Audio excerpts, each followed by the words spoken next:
اصلا چرا باید شهرهای مثل لاهیجان، لنگرود و رودسر اینجوری به صورت وحشیانه مورد حمله قوای متفقین قرار بگیرن؟ فرصت پیدا نکرد که ترکیش اومد سرش رو قطع کرد. یک دسته از قوای متفقین که همشون مال اتحاد جماهیر شوروی بودند از طرف رشت حرکت کردن، آمدن ورودی شهر لاهیجان توده‌ای توی گیلان جوش میکرد، اینقدر زیاد شده بود. سربازخانه رشت زدن که خیلی از سربازا جان خودشون از دست دادن. نه اینکه شوک وارد کرده بود، مردم نمیدونستن چیکار بکنن.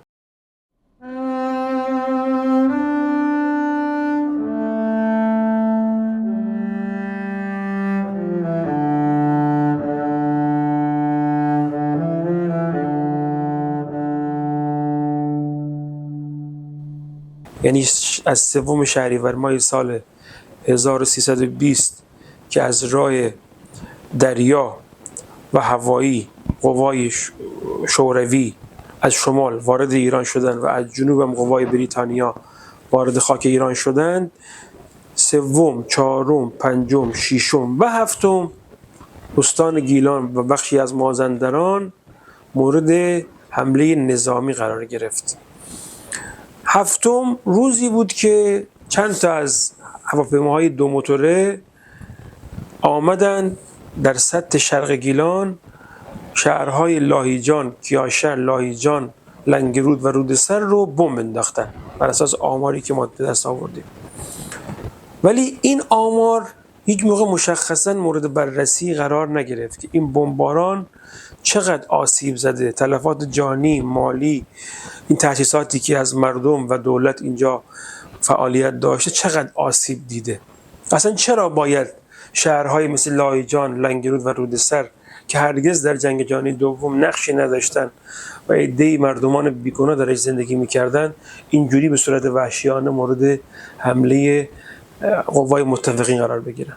این هواپیما از کجا آمدن؟ یعنی از خود شوروی پرواز کردن یا اینجا خبر دارید که مثلا فرودگاهی داشتن برای جنگ یا نه مستقیم از آذربایجان باکو بلند شدن اومدن بمباران کردن؟ ببینید در تحقیقاتی که به تازگی نه چند سال اخیر انجام دادم، چند تا از این هواپیماها که در همون روزهای نخست ورود به خاک ایران فرصت رو مغتنم شمردند، در نزدیکی انزلی اینجا محلی رو برای فرودگاه اضطراری یا نظامی درست کردن. بس یعنی بمباران های اون موقع از همین فرودگاه بود. از خود به احتمال بسیار زیاد آغاز پرواز این هواپیماها از اطراف انزلی بوده و اینا دسته‌بندی کردن.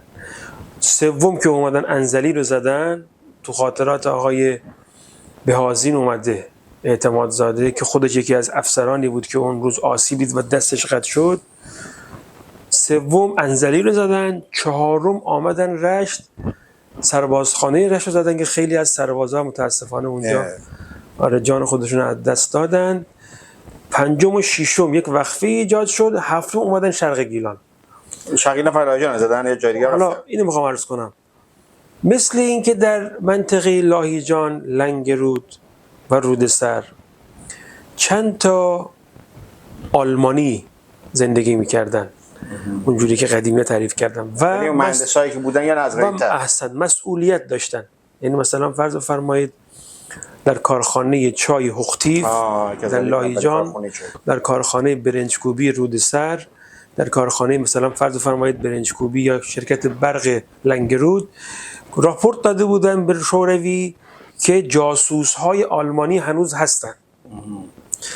اینا به این گمان و حدس که آقا ما بریم مقر اینا رو بمباران بکنیم، به هر چیزی که در مسیر خودشون شک کردن، تردید داشتن و احتمال دادن که اونجا در واقع مقر استقرار آلمانی هست، به این بهانه بمباران کردن. این بهانه بود. ولی مال لاهیجان خیلی متاسفانه وحشیانه بود. مثلا کور بود بمباران. دقیقاً روز جمعه بود، ساعت 9 تقریبا 9:40 صبح، بین 9:35 تا 9:40 صبح به روایت قدیمی‌ها. و لاهیجانی‌ها روزهای جمعه می آمدن صبح بیرون قدم می‌زدن. روز تعطیل بود دیگه، بالاخره از مرکز شهر که در حال احداث بود و هنوز نیمه تمام باقی مونده بود تا سبز میدان که الان استخر لاهیجان هست، این محل به اصطلاح قدم زدن و تفریح لاهیجانی‌ها بودش. تعداد زیادی از لاهیجانی‌ها صبح جمعه توی همین منطقه شهر در گشت گذار بود. در حال قدم زدن بودن. وقتی هواپیما بار اول که میاد، اینا خب اون آگاهی نظامی رو نداشتن که، همه موندن و با دست و عصا و هر چیزی که نشون میدادن. آره. چند تا اون، حالا این در حد از ناس، در حد به اصطلاح روایت خیلی خامه که چند تا گاری بدون چارپا هم اونجا شهرداری پارک کرده بود که این دهنه گاری رو به بالا بود، مثل تیر، مثلا یعنی یه شکل آره ضد هوایی. آره تیرباری. این قدیمی ها میگفتن، دارم عرض میکنم تو کتاب اومده این روایت که آقا دقیقاً سعی کردن همون جایی رو بزنن که همین آدما وایسادن، هم اون به اصطلاح گاریایی که بدون چارپا هستن. و جالب اینه که بعضی از مردم در واقع بی اطلاع به طرف بمب دویدن. یعنی یکی از اونایی که به طرف بمب دوید و متاسفانه در جا هم کشته شد، یه شخصی بود به نام شعبان سیحفام، تو این کتاب آوردم. شاگرد کفاشی بود، همین جایی که الان مهمانخانه اخوت هست. سیحفام پدر بزرگش از غلامانی بود که از حبشی آمده بود لاهیجان، بعد اینجا مسلمان شده بودن، بعد شناسنامه سیحفام گرفته بود. از لاهیجان هم 4 نفر رفته بودن که قرار بود همون سال 20 فارغ التحصیل بشن، به عنوان معلم بیان در دبیرستان ایران شهر لاهیجان درس بدن. یکی از اون 4 نفر که متاسفانه قربانی این واقعه تلخم است در 7 شهریور ماه، اسمش بود رضا ماهیار. این آدم با اینکه مطلع بود از اینکه در مواقع بمباران باید مردم چه استقلالی داشته باشن، فرصت پیدا نکرد که ترکش اومد سرشو قطع کرد. آره که این صحنه تا با این تو ذهن مردم موند، تو ذهن مردم سر بریدش مونده بود. تلخی اون سبد نامزد کرده بود با یه خانومی که این داستان‌ها شده بود، در لاهیجان شعرها گفته بودن فلان. و اون روز تقریبا میشه گفتش که چند نفر مرد؟ لاهیجان به روایتی 19 نفر ما آمار داریم، احتمالاً شاید کمی هم بیشتر. از 1320 تا به امروز هیچ اقدامی برای اعاده حیثیت از خانواده این کشته شدگان صورت نگرفت. یعنی همون جوری که شما فرمودید، بعد از شهریور 20 مهر ماه که به اصطلاح پهلوی دوم خودش رو پیدا کرد به عنوان شاه جوان، مستقر شد در تشکیلات سلطنتی، به صلاح مملکت از نظر خودش ندید که دنبال غرامت باشه از دولت شوروی، در حالی که همه میدونستن این حمله در واقع اینون جنایت جنگی هستش. و بعد از فروردین 25 که قوای متفقین هم خاک ایران رو ترک کردن، باز هم هیچ دولتی به دنبال طرح مسئله غرامت جنگی از دولت شوروی نشد. بمب‌ها 25 کیلویی بود. این صحنه بمب خیلی جالبه، دوست دارم اینو حتما تو این فیلم بیارید. صحنه بمباران لاهیجان نه اینکه شوک وارد کرده بود، مردم نمیدونستن چیکار بکنن. حتی این عکس العملشون که آقا بیایم جنازه ها رو هم جمع بکنیم به ذهنشون خطور نکرده بود. یعنی تا چند ساعت جنازه ها روی زمین بود، هیچکی نمیرفت که این جنازه ها رو برداره. تا حالا برخورد نداشت با این شیوه کشتن اعتماد زنده. تا چند وقت در لاهیجان انگار خاک مرده ریخته بودن. مردم سریع آمدن، اونایی که از موضوع باخبر شده بودن سریع اومدن خونه، وسایل و مایحتاج اولیه خودشون جمع کردن، رفتن به روستاهایی که حالا مالکیت شمال خودشون بود یا آشنا داشتن و تا چند روز تقریبا میشه گفت لاهیجان آری از سکنه بود. یه نکته وجود داره، طبیعتا روسا که بمباران کردن بس سپاهشون به لاهیجان اومد دیگه، اینا ماندن در لاهیجان. ببینید وقتی که بمباران صورت گرفت، حالا نمیگم همون روز یا بعد ظهرش، ولی به کوتاه‌ترین زمان ممکنه یک دسته از قوای متفقین که همشون مال اتحاد جماهیر شوروی بودند از طرف رشت حرکت کردند، آمدن ورودی شهر لاهیجان، همون جایی که الان کارخانه چای گلستان هست، اینجا کماندانی زدن.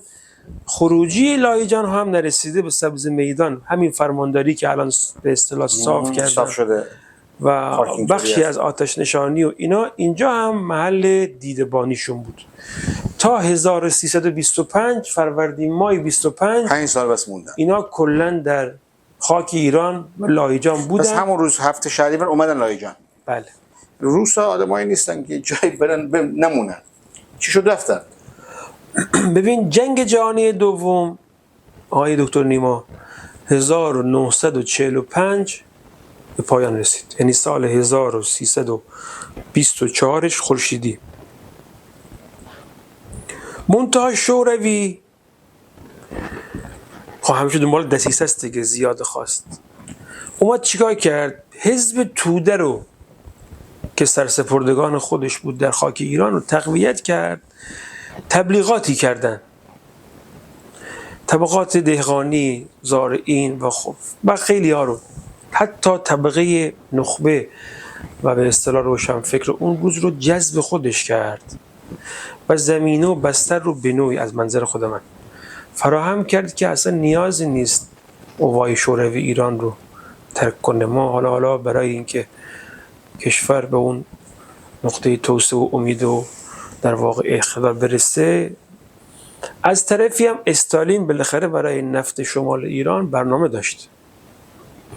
تا فروردین 25 قوام السلطنه اون سیاست معروف رو در واقع پیاده کرد و یک قرارداد منجر به یک قرارداد شد که به سادچیکوف قوام معروفه یا گلشاییان، سادچیکوف گلشاییان. فروردین 25 قوای شوروی از خاک ایران خارج شد و کشور از اون روز به اصطلاح از دست هر گونه متجاوز مربوط به جنگ جهانی دوم خلاصی پیدا کرد. حقیقتا اون روز که مثلا از لایجان و رشت و گیلان رفتن مردم جشن گرفتن یا باشون بی‌تفاوت بودن. ببین فضا تحت شعاع یک سری کنشگری‌های سیاسی بود که یه طرف داستان حزب توده بود. چون حزب توده قوی‌ترین حزب سیاسی اون روز ایران بود. به همین خاطر اون جشنی که ما مشتاق هستیم ازش خبر بگیریم، تا مادامی که فعالیت این حزب در ایران و به خصوص گیلان و حتی لاهیجان برقرار بود، اون تعریف و تصویری که ما تو ذهن داریم اون نداشت. شما جوانانش اکثرا متمایل بودن جشن نگرفتن. توده‌ای توی گیلان جوش میکرد، اینقدر زیاد شده بود.